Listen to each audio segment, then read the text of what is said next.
ఏరా బర్త్డే అంట కదా, పార్టీ లేదా? Over commercial. మీరు తెచ్చే 300 రూపాయలు బడ్జెట్ పెడతారు కేక్ మీద, నేను మాత్రం 10,000 పెట్టాలి. పోనీ కేక్ పూర్తిగా తిన్నవిస్తారా నన్ను? ఫస్ట్ నా ముఖానికి చిన్నది రాస్తారు, తర్వాత ఇంకోటి రాస్తాడు. నేనేదో వాడికి రాస్తాడని నేను రాస్తే వాడేం చేస్తాడు, ఉన్న కేక్ నా మీద రాస్తాడు.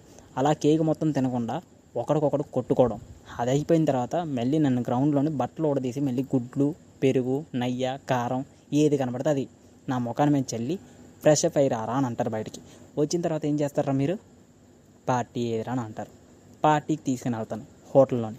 పోనీ మీరు తిన్నది ఏమైనా సరిగ్గా తింటారా అంటే పూర్తిగా తింటారు, సగం సగం తింటారు. డిఫరెంట్ ఆర్డర్లు పెడతారు, ఏవేవో పెడతారు. పోనీ తిన్న తర్వాత మళ్ళీ బీచ్కి వెళ్దామని అంటారు. బీచ్కి వెళ్ళిన తర్వాత ఏం చేస్తారు? అక్కడ ఐస్ క్రీమ్ తిందామని అంటారు. ఐస్ క్రీమ్తో ఆగిపోతారా? లేదే. ఐస్ క్రీమ్ తర్వాత జ్యూస్లు అంటారు, బర్గర్లు అంటారు, రైడింగ్లు అంటారు. రైడింగ్లకి మళ్ళీ డీజిల్ బొక్క, పెట్రోల్ బొక్క, ఇవన్నీ నేనే ఇవ్వాలి. అంతమించి మీరిచ్చే 300 రూపాయల కోసం, మీరిచ్చే 300 రూపాయల కేకు కోసం నేను 10,000 బొక్కెట్టుకోవడం నాకు పెద్ద లాసు. కాబట్టి నేను బర్త్డే జరుపుకోను, బర్త్డే పార్టీ ఇవ్వను. అయినా పార్టీ ఇచ్చే అంత రేంజు లేదు, పార్టీ తీసుకునే అంత రేంజ్ కూడా నాది కాదు. అందుకని నువ్వు నన్ను ఇంకోసారి పార్టీ అడగద్దు, సరేనా? సరదాగా అడిగాను రా బర్త్డే పార్టీ గురించి. బర్త్డే పార్టీ అంటేనే ఇంత చెప్తావా?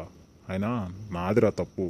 నా చెప్పు తీసుకొని నన్ను కొట్టుకోలే నిన్ను బర్త్డే పార్టీ అడిగినందుకు. Too much over commercial తయారయ్యావరా.